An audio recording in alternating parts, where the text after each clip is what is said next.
छोटू से थोड़ी सी बात कहकर निशा ने अपनी बात जारी रखी। बंजारा प्राचीन दल के बुजुर्ग बहुत सी शक्तियां इस आधारशिला के अंदर छोड़ गए थे।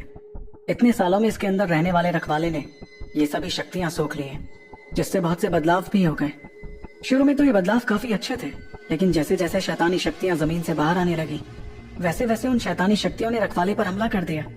मगर रखवाले की जिद और उनका जज्बा काबिले तारीफ है, इसलिए शैतानी शक्तियों के हमले के बावजूद वो उन शैतानी शक्तियों को आधारशिला पर काबू नहीं करने दे रहे हैं। लेकिन ऐसा करने की उन्हें भारी कीमत चुकानी पड़ती है और हर दिन उनकी दर्द भरी चीख हमारे कानों में पड़ती है। छोटू के चेहरे पर परेशानी दिख रही थी। वो खुद भी बंजारा आधारशिला के रखवाले से मिला था, जो सब कुछ खोने के बाद भी अपने दल को आखिरी सांस तक बचाने की जिद पकड़े हुए था। उसकी वजह से ही उसके प्राचीन दल की अमानत सही सलामत रह पाई थी। ऐसे ईमानदार और सच्चे आदमी के लिए छोटू के दिल में बहुत इज्जत थी।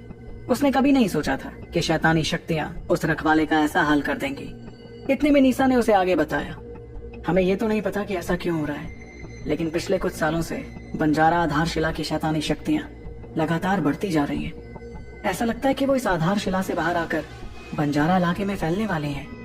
निशा की बात सुनकर छोटू थोड़ा और परेशान दिखने लगा। वो जानता था कि अगर शैतानी शक्तियां आधारशिला से बाहर आकर बंजारा इलाके में फैल जाती, तब तो उस इलाके के इंसान मारे जाते। वहीं पास ही खड़े नाबाम ने भी चेहरे पर मजबूरी के साथ छोटू से कहा, हमने बहुत से तरीके अपना लिए हैं, लेकिन तब भी इस शैतानी शक्ति को बांधने में कामयाब नहीं हो पाए। जैसे ही ये शैतानी शक्तियां बाहर निकलने वाली थी, तो ऐसा कुछ हुआ जिसकी उम्मीद किसी को भी नहीं थी। दरअसल बाहर निकलती शैतानी शक्तियों को मुन्नी ने वापस भेज दिया। मुन्नी का नाम सुनते ही छोटू के चेहरे पर हैरानी नजर आने लगी। उसे वो छोटी बच्ची याद थी जिसकी प्यारी आंखें किसी का भी दिल जीत लिया करती थी। पर छोटू को ये समझ नहीं आ रहा था कि वो बच्ची आखिर कैसे खतरनाक शैतानी शक्तियों से निपटने में कामयाब रही। छोटू के चेहरे की हैरानी देखकर नाबाम ने उससे कहा, हाँ ध्रुव, हम भी नहीं जानते कि आखिर मुन्नी ने ऐसा किया कैसे, लेकिन इस बड़ी मुश्किल का टलना हमारे लिए अच्छी बात ही है। उसके बाद से हमने मुन्नी को आधारशिला में ही रोक कर रखा है। मैं जानता हूँ कि ये बात सुनने में काफी अजीब लग रही होगी, लेकिन उसके आधारशिला के अंदर रहने से शैतानी शक्तियों के बाहर निकलने की रफ्तार काफी धीमी हो गई है। मगर अब हालात काफी पेचीदा हो गए, इसलिए हमें मदद मांगनी पड़ी। छोटू की आंखों की हैरानी कम होने का नाम ही नहीं ले रही थी। वो अच्छी तरह समझता था कि अंधेरे की शैतानी शक्तियों से निपटना कितना मुश्किल होता था। इसके बावजूद मुन्नी जैसी छोटी बच्ची, जिसकी शक्तियां भी बहुत ज्यादा नहीं थी, आखिर कैसे उन शैतानी शक्तियों को संभाल पा रही थी। तभी छोटू ने हल्की मुस्कुराहट के साथ कहा, ऐसा लगता है कि बंजारा आधारशिला में कोई तो ऐसी चीज है जो उत्पात मचाने की फिराक में है। छोटू बहुत बार अंधेरे के गुलामों का सामना कर चुका था, इसलिए मौजूदा हालात से एक झटके में समझ गया कि आधारशिला के अंदर जरूर कोई अंधेरे का गुलाम मौजूद था। इतने में छोटू ने निशा की तरफ देखकर आगे कहा, निशा, बंजारा आधारशिला को खोल दो। हमें सच का पता तभी लग सकेगा जब हम अंदर जाकर देखेंगे। छोटू के वहां आ जाने से निशा की परेशानियां काफी हद तक कम हो गई थी, इसलिए उसने बेझिझक अपना हाथ लहराते हुए बंजारा आधारशिला में से चमक निकालनी शुरू की। उसके बाद वो रोशनी निशा और छोटू के आसपास लिपटकर उन्हें आधारशिला के अंदर खींचने लगी। कुछ ही पलों में वो दोनों सभी की नजरों से ओझल हो गए। अगली बार जब छोटू को कुछ नजर आया तो वो देख रहा था कि वो दोबारा बंजारा आधारशिला के अंदर आ गया था।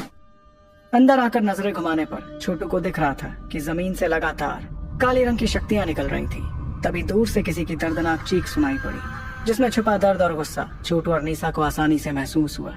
ये दर्दनाक चीख थी आधारशिला के उस रखवाले की। फिर एक झटके में छोटू और निशा आगे बढ़ने लगे और सीधे उस दर्दनाक चीख की दिशा में जाने लगे। कुछ देर में वो लोग एक ऐसी जगह पर पहुंचे जहां थोड़ी दूरी पर एक इंसान नजर आ रहा था। वो इंसान काले रंग से ढका था और अपने घुटनों पर बैठकर आसमान की तरफ देखता हुआ चीखता जा रहा था।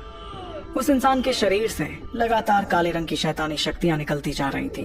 उस काले शरीर के पीछे एक चट्टान मौजूद थी, जिस पर पीले रंग के कपड़े पहने एक छोटी लड़की थी। लड़की के शरीर से निकलती शक्तियां काले शरीर से निकलती शैतानी शक्तियों को शुद्ध करती जा रही थी। तभी निशा ने चिल्लाते हुए कहा, मुन्नी, देख कौन आया है। अपनी बड़ी बहन की आवाज सुनते ही मुन्नी ने तुरंत निशा की तरफ देखना शुरू किया और उसके चेहरे पर हैरानी और थोड़ी खुशी दिखी। फिर एक झटके में उस चट्टान से अलग होते हुए मुन्नी ने जाकर अपनी बड़ी बहन को गले लगा लिया। निशा को गले लगाने के बाद मुन्नी की नजर छोटू पर पड़ी, जिसे देखकर वो एक पल के लिए कुछ सोचने लगी। लेकिन जैसे ही उसे समझ आया कि वो लड़का कौन था, तो उसकी आंखों में बेइंतहा खुशी नजर आने लगी। ध्रुव भैया, आप आ गए। छोटू ने मुन्नी की खुशी से भरी आवाज सुनी और उसके चेहरे पर भी मुस्कुराहट आ गई। इतने में मुन्नी छोटू को गले लगाने के लिए उसके पास आई, लेकिन तभी छोटू की नजर उसके माथे पर पड़ी। उसे वहां एक अजीब सा निशान नजर आ रहा था जो पहले मौजूद नहीं था। उस निशान को जैसे ही छोटू ने पहचाना तो उसे जैसे बिजली का तेज झटका लगा और उसने मन ही मन कहा, यह तो एक पुनर्जन्म निशान है। इसका मतलब मुन्नी भी किसी प्राचीन योद्धा का पुनर्जन्म है। उस निशान को देखते वक्त छोटू के चेहरे की हैरानी बरकरार रही। उसने कभी नहीं सोचा था कि जिस बच्ची को वो इतने साल पहले से जानता था वो भी किसी योद्धा का पुनर्जन्म थी। इस दौरान छोटू के चेहरे के बदलते रंग को देखकर पास ही खड़ी निशा ने उससे सवाल किया, क्या हुआ ध्रुव, क्या तुम्हें कुछ पता चला?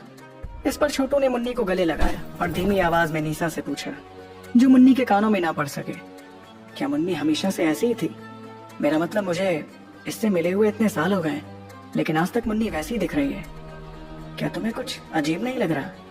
छोटू की बात पर निशा भी मजबूर होकर मुस्कुराने लगी, जिसके बाद उसने आह भरते हुए कहा, मैं भी नहीं जानती कि आखिर ये सब हो क्या रहा है ध्रुव, लेकिन मुन्नी हमेशा से ऐसी रही है।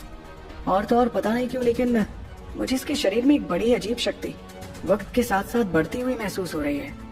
तभी छोटू ने निशा से कहा, ऐसा इसलिए क्योंकि मुन्नी एक प्राचीन योद्धा का पुनर्जन्म है। पुनर्जन्म का जिक्र सुनते ही निशा के चेहरे का रंग बदलने लगा।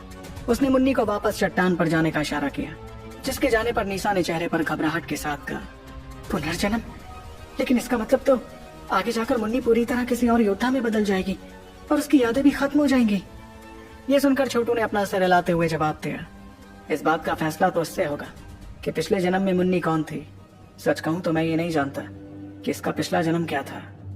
आमतौर पर अगर कोई अवतार रैंक का योद्धा पहले या दूसरे अवतार इम्तिहान में नाकाम हो जाता तो वो पुनर्जन्म के काबिल तो होता, मगर उसका मौजूदा जन्म पिछले जन्म पर हावी होता। लेकिन अगर पिछला जन्म बर्फ की मलिका जैसे खतरनाक और ताकतवर योद्धा का होता तब तो पिछला जन्म ही मौजूदा जन्म पर हावी पड़ता। प्राचीन वक्त में ऐसे बहुत से योद्धा नहीं थे जो पुनर्जन्म लेने में कामयाब होते थे, इसलिए छोटू को इस बात की ज्यादा जानकारी नहीं थी। लेकिन अगर वो प्राचीन योद्धा ऐसा कोई होता जो पहले या दूसरे अवतार इम्तिहान में नाकाम होता तो मुन्नी के लिए बहुत अच्छी बात होती। धीरे धीरे छोटू भी आगे बढ़ते हुए उस काले शरीर को देखने लगा जो शैतानी शक्तियों से लिपटा हुआ था। पहले के मुकाबले वो इंसान काफी ज्यादा बदल गया था, लेकिन अभी भी एक चीज जो बरकरार थी वो थी उसकी आंखों में दिखता यकीन। इतने में निशा ने धीमी आवाज में कहा, पिछले कुछ सालों में इस जगह पर मौजूद शक्तियां इनसे मिलती रही हैं, इसलिए ये फिलहाल क्या है ये कहना बहुत मुश्किल है। इस वक्त वो रखवाला बहुत ज्यादा दर्द में लग रहा था और उसने इस दर्द के चलते अपनी मुट्ठियां सीने पर मारनी शुरू कर दी, लेकिन उसकी आंखों का यकीन बरकरार था। इतने में मुन्नी ने उसे बेइंतहा दर्द महसूस करते देख तुरंत उससे कहा, रखवाले जी आप कैसा महसूस कर रहे हैं? उसके शरीर से निकलती शक्तियां जाकर रखवाले की शैतानी शक्तियों को शुद्ध करने लगी। छोटू उस रखवाले को इतनी मुश्किल में देखकर परेशान दिख रहा था। उसने तुरंत अपनी मुट्ठियां कसते हुए ढेर सारी बिजलियां अपने शरीर से बाहर निकाली जो एक गोले में बदल गई। फिर वो गोला तेज रफ्तार में आगे बढ़ते हुए सीधे रखवाले के शरीर के अंदर चला गया। उस गोले के अंदर जाने पर रखवाले को झटका लगा और उसके शरीर से निकलती शैतानी शक्तियां काफी हद तक कम हो गई। जैसे जैसे वो शैतानी शक्तियां कम होने लगी वैसे वैसे उस रखवाले की आंखों का दर्द भी गायब होता नजर आया। उसने छोटू की तरफ देखा और इज्जत भरे अंदाज में उसे शुक्रिया कहा, मगर छोटू ने उसे रोकते हुए कहा, उस वक्त आपने मेरी मदद की थी, तभी मैं निर्वाण गोलियों के श्राप से मुक्त हो पाया था। इसे ऐसा समझिए कि आपका एहसान मैंने चुका दिया है। भले उस रखवाले में अभी भी थोड़ी समझ मौजूद थी लेकिन वो बहुत कम थी, इसलिए उसने छोटू की मदद कैसे की थी वो उसे याद भी नहीं था।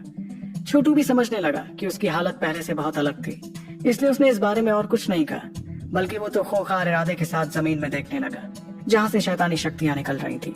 इन खतरनाक अंधेरे की शैतानी शक्तियों को देखकर छोटू ने हंसकर कहा, इनके शरीर में जो शैतानी शक्तियां भरती जा रही हैं वो यूं ही कहीं से नहीं आ रही हैं। मुन्नी को इस तरह यहाँ रखना ज्यादा वक्त के लिए मुमकिन नहीं होगा।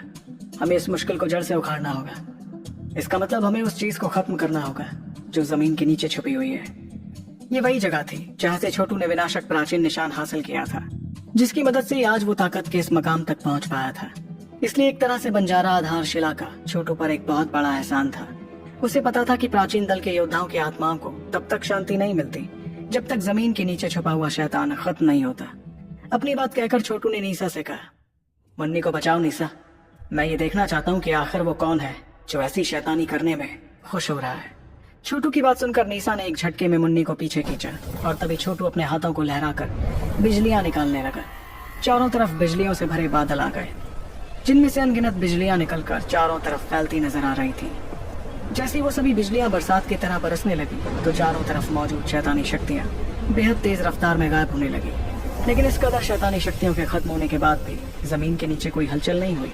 ये देखकर छोटू ने मुस्कुराते हुए कहा, काफी जिद्दी शैतान है ये तो। फिर मुस्कुराते हुए उसने अपनी उंगली आगे की, जिससे 1000 फुट बड़ा बिजली का झटका तेजी से आते हुए जमीन से टकरा गया। छोटू के इस हमले से वो पूरा इलाका कांप उठा था और जमीन का एक बहुत बड़ा हिस्सा टूट गया। इस वजह से एक बहुत गहरी खाई नजर आने लगी, जिसकी गहराई में क्या छुपा था ये तक समझ में नहीं आ रहा था। फिर छोटू ने बेरहमी के साथ दोबारा अपनी उंगलियों की मदद से बिजलियों के बड़े झटके तैयार किए, जिनसे उसने उस खाई पर हमले जारी रखे। मगर इस बार जमीन की गहराई में आखिरकार कोई हलचल हुई। छोटू देख रहा था कि उस गहरे हिस्से से ढेर सारी शैतानी शक्तियां बाहर आने लगी और सभी ने मिलकर छोटू की बिजलियों के उस हमले को रोक दिया। ये देखकर छोटू ने मुस्कुराते हुए कहा, और झेलते नहीं बन रहा तो बाहर आ भी जाओ। इतना कहकर छोटू ने अपना हाथ लहराया और आसमान में दिखते बादलों की तादाद और ज्यादा बढ़ने लगी। इसके साथ ही सभी में से बेहद खतरनाक बिजली के झटके बाहर आने लगे, जो अगला हमला करने के लिए तैयार थे। फिर छोटू ने जब देखा कि गहराई में से कोई नहीं आया, तो उसने सारी बिजलियों को इकट्ठा करते हुए बिजलियों का एक विशालकाय सूरज तैयार कर दिया। छोटू के इशारा करते ही वो सूरज तेजी से नीचे आने लगा और खाई की तरफ बढ़ने लगा। इस दौरान पूरा इलाका जोर से कांपने लगा और तभी खाई की गहराई में एक बड़ी ही अजीब आवाज सुनाई पड़ी। उस अजीबोगरीब आवाज के तुरंत बाद बेइंतहा शैतानी शक्तियां खाई से बाहर आते हुए एक बहुत बड़े गोले में बदल गई, जो बिजलियों के सूरज से टकरा गया। दोनों की टक्कर पर एक जोरदार धमाका हुआ और आसपास का इलाका तबाह होने लगा। इस दौरान उस बड़े से शैतानी गोले में दरारें पड़ती नजर आई, जो आखिर में तबाह हो गया। लेकिन उस गोले के तबाह होने पर खाई में से एक बड़ा सा शैतानी हाथ बाहर आया, जिसने बिजलियों के सूरज को एक मुक्के से तबाह कर दिया। भले ही छोटू का वो हमला नाकाम रहा, लेकिन बिजलियों ने उस शैतानी हाथ पर ढेर सारे घाव कर दिए। जाहिर सी बात थी कि बिजली धार प्राचीन निशान की ताकत बहुत खतरनाक थी। इस शैतान ने तो सीधे उसका सामना किया था, इसका खामियाजा तो उसे भुगतना ही पड़ता। तभी खाई की गहराई में से शैतानी शक्तियां बाहर आने लगी और एक अजीब सी आवाज सुनाई पड़ी, तुमने बिजली धार प्राचीन निशान हासिल कर लिया। धीरे धीरे बाहर निकलती शैतानी शक्तियों में एक शरीर नजर आने लगा, जिसे छोटू गौर से देखता गया। आखिर में वो आदमी काली शक्तियों के बीच से होते हुए पूरी तरह बाहर आ गया और बाहर आते ही छोटू की तरफ देखने लगा। उस आदमी के चेहरे का रंग सफेद था और उसने अजीबोगरीब अंदाज में हंसते हुए कहा, विनाशक प्राचीन निशान का पिछला मालिक मेरे हाथों ही मारा गया था। मैंने बिल्कुल नहीं सोचा था कि इस राजा की किस्मत इतनी अच्छी होगी कि विनाशक प्राचीन निशान और बिजली धार प्राचीन निशान दोनों का मालिक अपनी मौत को बुलावा देने यहाँ आ जाएगा। आज मैं तुझे भी खत्म कर दूंगा लड़के। मैं तो इस दुनिया में आया ही था प्राचीन निशानों के मालिकों को खत्म करने। तो आखिर कैसे खत्म कर पाएगा छोटू?